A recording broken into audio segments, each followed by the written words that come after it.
छत्रपतीचं नाटक केलेलं आहे. छत्रपतीसाठी मनोज जरांगे मरायला तयार. छत्रपती संभाजीराजांना या हिंदुत्वासाठी या मराठ्यांसाठी बलिदान दिलेलं आहे. त्यांचं नाटक दाखवून जर मला आतमध्ये मरण येणार असलं फडणवीसच्या हातानं तर मी आनंदानं मरण घ्यायला तयार आहे. माझ्या छत्रपती शंभूराजांनी हसत मरण पत्करलेलं आहे, हसत, पण धर्म बदललेला नाही. त्याच खानदानाचे तेच मावळे आम्ही आहेत. फडणवीस झालं का नाही आता 3 घंट्यात वया टंटडा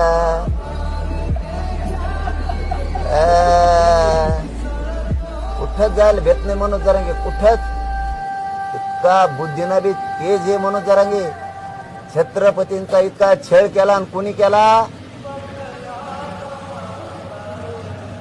फडणवीस साहेब गोधडा